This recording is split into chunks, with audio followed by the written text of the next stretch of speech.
or connect you to job opportunities. The Urban League of Metropolitan Seattle. That's 206-461-3792. This is the Rainier Avenue Radio.World community update on free, unlimited family streaming services that you can access with your King County Library card. Enjoy quality educational content on Canopy.com like Sesame Street, Arthur, and language learning. Unlimited access will be available for the next 30 days at kcls.kanopy.com. That's kcls.canopy.com. Rainier Avenue Radio.World is your 24/7 digital media hub. Tune in at Rainier Avenue Radio.World. Also find us on Facebook, Twitter, and TuneIn apps.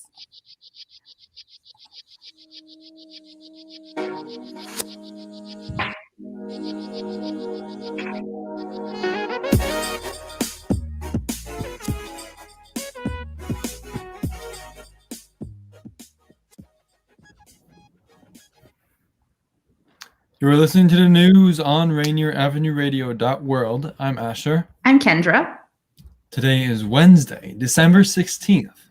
The news on Rainier Avenue Radio is live every Wednesday from 6:30 to 7 p.m., providing you with current, trustworthy, useful news content focused on super service to the local South Seattle audience. We will not tell you what to think, but instead provide the basics for you to discern and decide for yourself. Tonight, we'll talk about the postponed Cal Anderson Park sweep, SoCal receiving body bags and morgue trucks, Nigerian students being rescued from Boko Haram, and the Supreme Court and the NCAA's appeal. Now on to the local news. Officials announced that they had postponed the highly controversial sweep at Cal Anderson Park after the city was hit by a lawsuit and protesters barricaded the crews from getting in.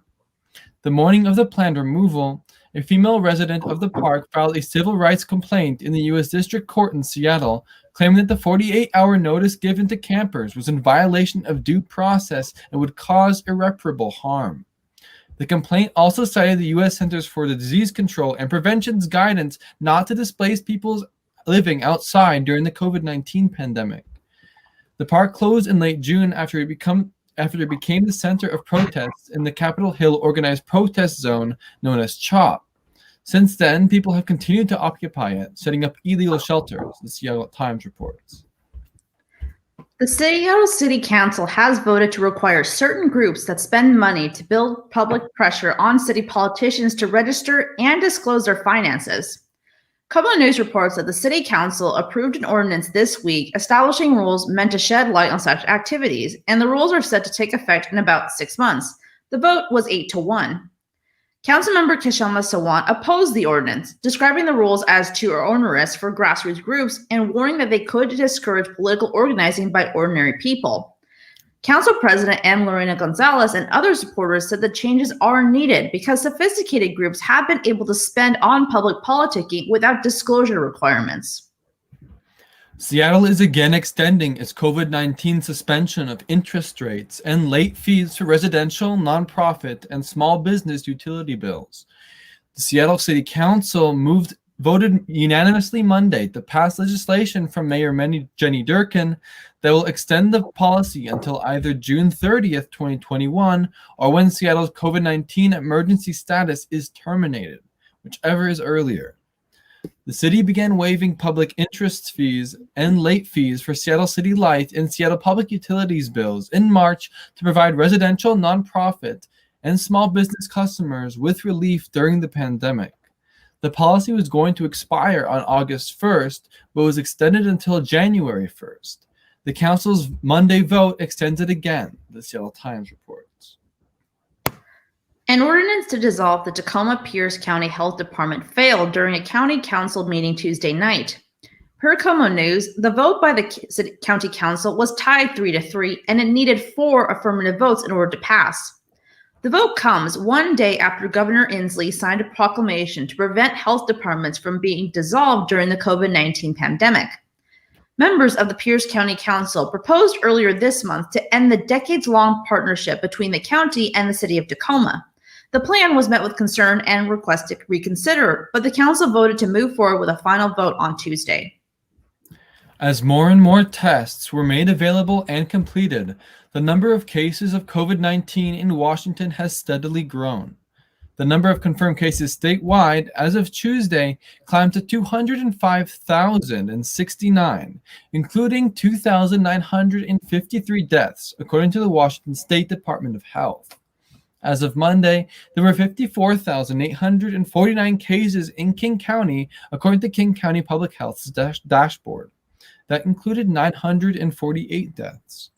For the Seattle PI, the outbreak has now reached all 39 of Washington's counties, the majority of which are still in Kings, Snohomish, Yakima, and Pierce. Healthcare workers in Washington began receiving the COVID-19 vaccine Tuesday, marking a turning point 10 months after the state confronted the first U.S. outbreak of the virus. Attorneys and community advocates are renewing the call to protect Washington inmates amid a spike in coronavirus cases among the state's prison population. According to the DOC, at least 1,639 inmates have had active infections out of the roughly 2,000 diagnosed since the pandemic began. Per Patch.com, inmates, family members, and advocates have repeatedly described overcrowding in cells, failures to enforce mask use, limited support for hygiene needs, and the use of solitary confinement as medical isolation. Attorneys for the inmates argued that the state's plan to reduce the prison population through work release and other means didn't do enough. They also say the state did not prioritize releases to include some of the people most at risk.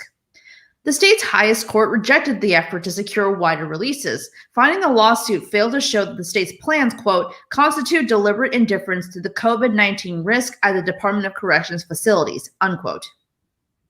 Governor Jay Inslee announced a new climate policy package for the 2021 to 2023 biennium.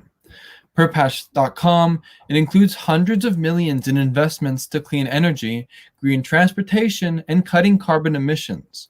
The governor says a suite of proposals would cut nearly 30 million metric tons of emissions by the year 2030. That's a 35% reduction from current projections.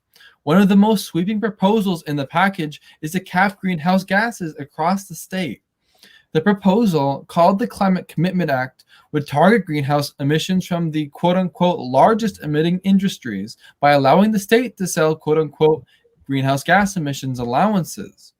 The money from those states would then be spent on green transportation, clean energy, and other climate solutions.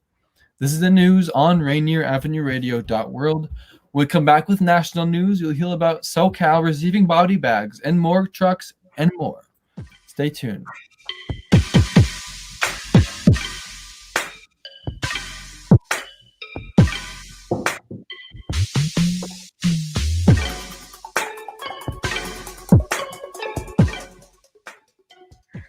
Welcome back to Rainier Avenue Radio.world. This is the national news. The Thurston High School girls basketball coach faces accusations of sexual abuse involving a minor. 31-year-old Lisa DeFleury faces 10 counts of sex abuse in the second degree. According to Como News, that charge is a Class C felony in Oregon. The earliest accusations in record date to July 2020. Lisa DeFleury was assigned to Thurston High School as a certified staff member and was on administrative leave at the time of her arrest, the district confirmed. She is listed as the Thurston varsity basketball coach on the OSAA website.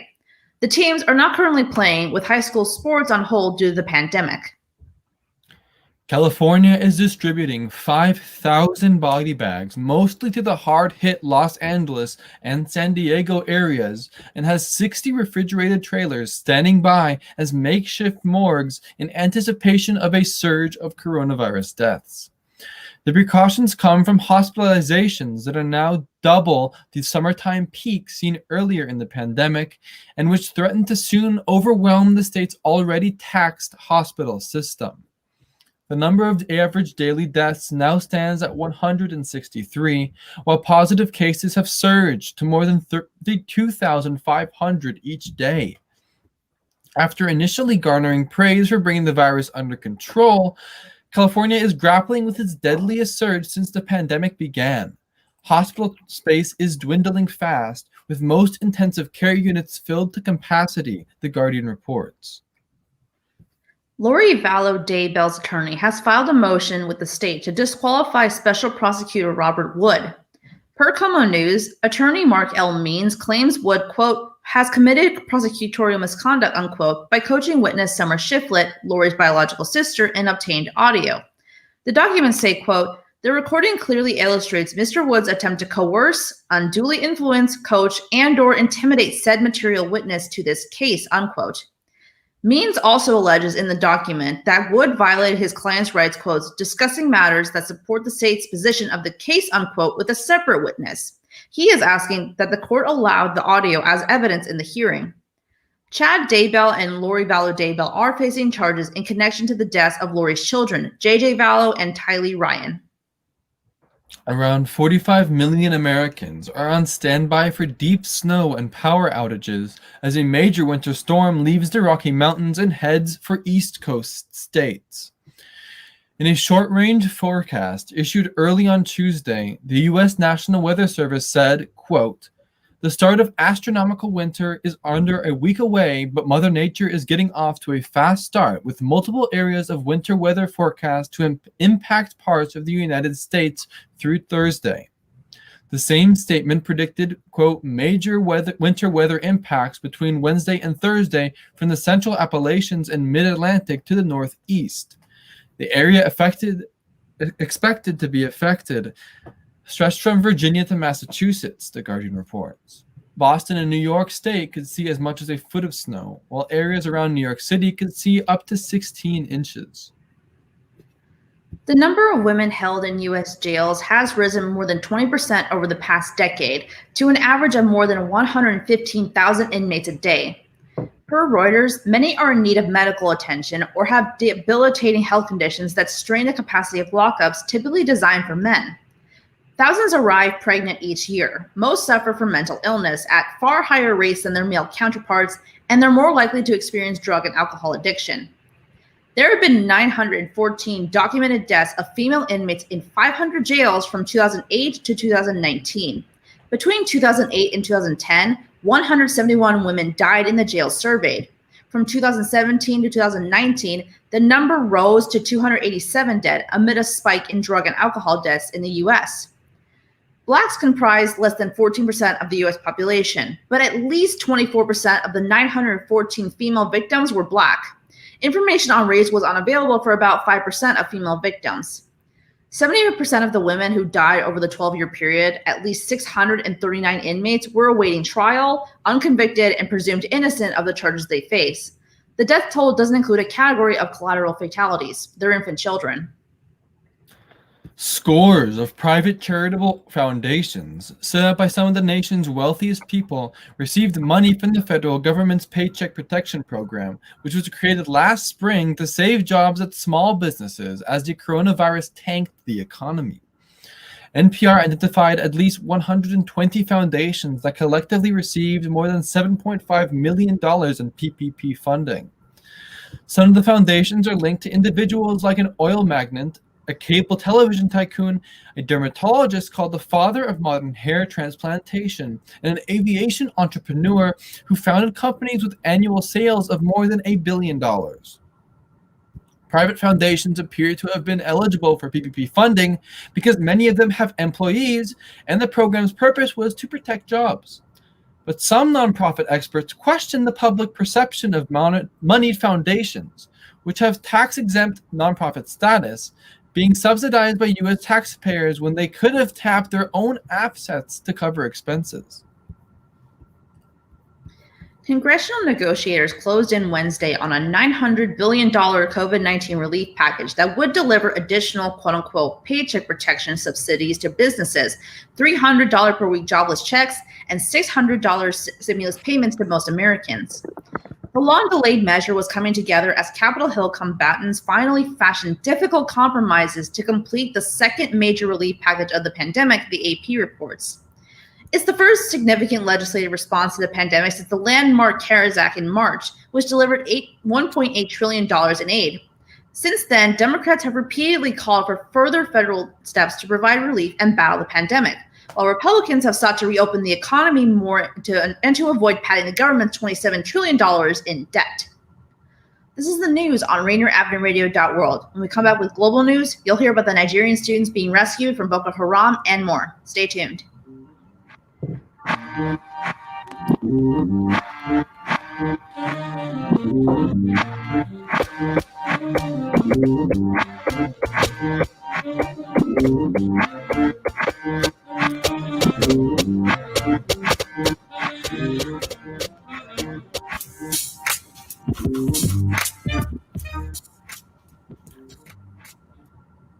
Welcome back to Rainier Avenue Radio.world. This is the global news. Paris authorities are being fined €90,000 or $109,000 by the Public Service Ministry for allegedly hiring too many women in senior posts. For BBC News, a national 2013 rule meant no more than 60% of new appointments to management positions in public service should go to one sex. Paris Mayor Anne Hidalgo's recruitment drive saw 69% of the jobs go to women. Addressing a council meeting, the socialist mayor joked, quote, "The management of the city hall has, all of a sudden, become far too feminist." She also highlighted a continuing lag in the promotion of women to senior positions in France and the need to accelerate progress towards parity by appointing more women than men. A French court has found guilty 14 accomplices of the attackers behind the January 2015 attacks on the French Charlie Hebdo satirical magazine and a Jewish supermarket in Paris. Among the 14 was Hayat Boumediene, former partner of Américo Lebelli, who killed a policewoman and then 4 people in a Jewish supermarket. One of 3 suspects to be tried in absentia, Boumediene was found guilty of, quote-unquote, financing terrorism and belonging to a, quote-unquote, criminal terrorist network. She is thought to be alive and on the run from the international arrest warrant in Syria, where she joined ISIL. The accomplices were found guilty on different charges, ranging from membership of a criminal network to complicity in the attacks. Terrorism-related charges were dropped for several of the defendants who were found guilty of lesser crimes, Al Jazeera reports. Germany reported a record level of coronavirus deaths as it entered a harder lockdown Wednesday, closing shops and schools to try to bring down stubbornly high new daily infections. Faced with exponentially increasing cases in October, Germany implemented a quote-unquote lockdown light at the start of November, which closed bars and restaurants but left shops open. The measures slowed the weekly increase in new infections, but didn't bring them down, prompting officials to take more drastic measures. The restrictions are expected to last until at least January 10th, but enjoy wide support, with the latest polls showing more than 80% of Germans approve of the lockdown measures or think they should be stricter, the AP reports. Romania's constitutional court overturned a blanket ban on gender identity studies that rights groups and universities said would infringe on human rights and fuel discrimination. Per Reuters, Parliament passed the amendment to the education law earlier this year, pushing Romania's sexual politics closer to the conservative stances of neighboring Hungary and Poland. The bill was approved without public debate. Socially conservative Romania decriminalized homosexuality in 2001, decades after other parts of the European Union, and is one of the only EU states that bar marriage and civil partnerships for same-sex couples. At least 17 students kidnapped by the Boko Haram armed group from a school in northwestern Nigeria were rescued on Tuesday, said an official, and that 2 students died in the operation, according to the Andalu agency. Katsina's state governor said he had ordered an operation to be carried out after hundreds of students were kidnapped by the group from a bordering school in Kankara, a small town in Katsina, on Friday. Attackers on motorcycles stormed the all-boys government science secondary school late on Friday and engaged security forces in a fierce gun battle, forcing students to flee and hide in the surrounding forest. The number of missing students also remains unclear. 320 or 333, according to 2 accounts by officials, while residents in Kankara put it at more than 500, AFP news agency reported on Wednesday. The European Union has postponed €90 million or $109 million in US currency in budgetary support to Ethiopia over lack of access to the country's Tigray region to deliver humanitarian aid amid the conflict. Per AP News, the EU seeks the government's assurance that civilians who want to seek refuge in neighboring countries are allowed to do so, and that mechanisms are put in place to investigate allegations of human rights violations. The EU is one of Ethiopia's largest donors, allocating 1.2 billion euros or 1.4 billion US dollars for development cooperation with Ethiopia from 2014 through 2020, of which 500 million euros or $608 million has been in direct support to the budget. Ethiopian officials have not yet responded to the EU's announcement of the postponement. A team of 10 international scientists will travel to the Chinese city of Wuhan next month to investigate the origins of COVID-19. Per BBC News, the World Health Organization has been negotiating for access to the city for a number of months. A biologist on the team traveling to Wuhan said that WHO was not seeking apportion blame, but rather to prevent future outbreaks. In the early days of the virus, it was traced to a so-called quote-unquote wet market in Wuhan, Hubei province, and it was suggested that this was where it made the leap from animals to humans. But experts now believe it may simply have been amplified there. Research suggests that viruses capable of infecting humans may have been circulated undetected in bats for decades. This is the news on Rainier Avenue Radio.world. When we come back with sports news, you'll hear about the Supreme Court and the NCAA's appeal and more. Stay tuned.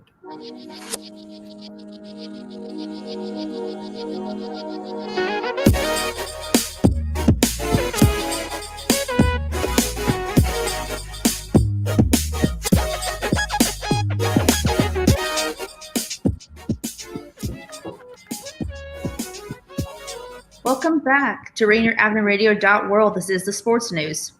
The Seattle Mariners bolstered their bullpen by acquiring right-handed reliever Rafael Montero from the Texas Rangers. For KOMA News, the 30-year-old Montero was the Rangers' closer for most of last season after Jose Leclerc was sidelined for the season due to a right shoulder injury after just 2 appearances. Montero appeared in 17 games and was 8 for 8 in safe situations. Montero was 0-1 with a 4.08 ERA. Montero should be a significant boost to Seattle's bullpen that was among the worst in the American League last season. Montero spent 2 seasons in Texas entirely as a reliever. Prior to his time in Texas, Montero spent parts of 4 seasons with the New York Mets as a starter and reliever.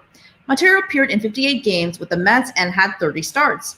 He's 6-16 with a 5.38 ERA during his time in New York. Oregon will replace UW for Pac-12 championship game on Friday. Per Patch.com, the Pac-12 announced this as Washington does not have enough student athletes to play.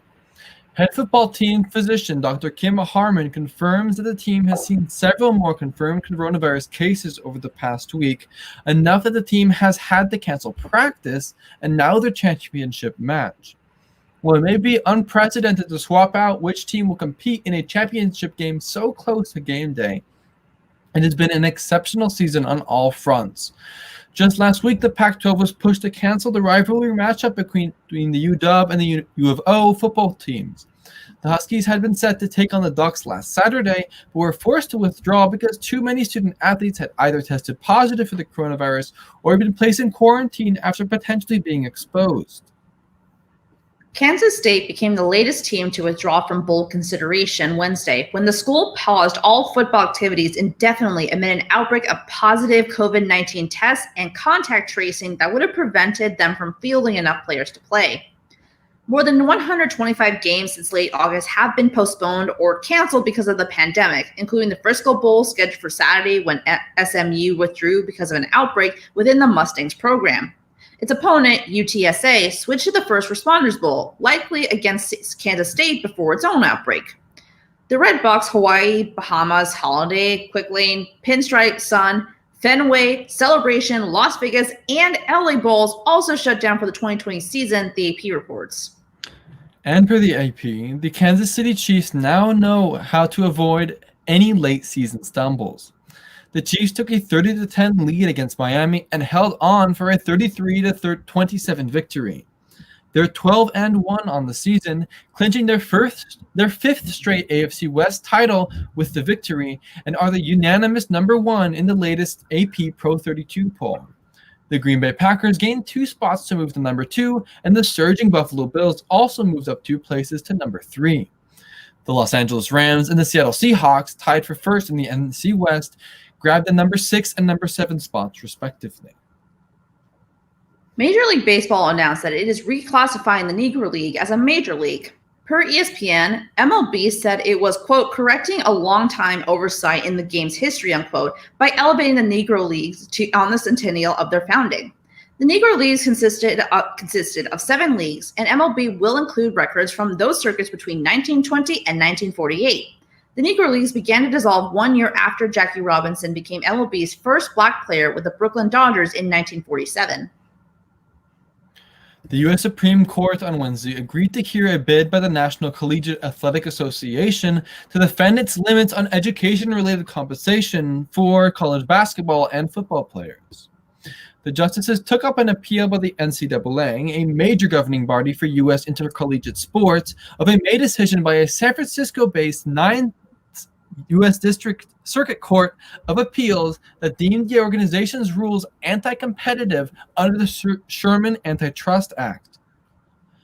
The justices also agreed to hear a related appeal brought by major college sports conferences, including all of the big money so-called Power 5 conferences: the Big Ten, Southeastern Conference, Atlantic Coast Conference, Big 12 Conference, and Pac-12 Conference. The case involves students who are players in the highest level of college sports: NCAA Division I men's and women's basketball, and those in the football bowl subdivision, Reuters reports.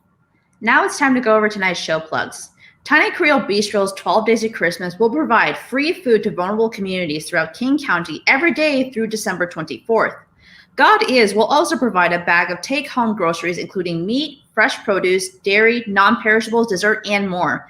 Day 6 will happen on Friday, December 18th at Columbia City Center. That's at 4916 Rainier Avenue South, Seattle, Washington, 98118, between 1 and 3 p.m. Rainier Avenue Radio will be broadcasting live all 12 days, so stay tuned for updates. The first of a 3-part leadership development series by Disability Rights Washington on dismantling systemic racism from oppression to liberation will be live Thursday, December 17th on RainierAvenueRadio.world. Part 2 is disrupting the school-to-prison pipeline at 10 a.m. Part 3 is Peers, Credible Messengers, and Parent Partners Have the Solutions is on January 7th at 10 a.m. Call in with your thoughts and opinions on the live RAR hotline at 206-290-9685. That's 206-290-9685. This has been the news on RainierAvenueRadio.world. Thanks for watching, and we'll see you next week.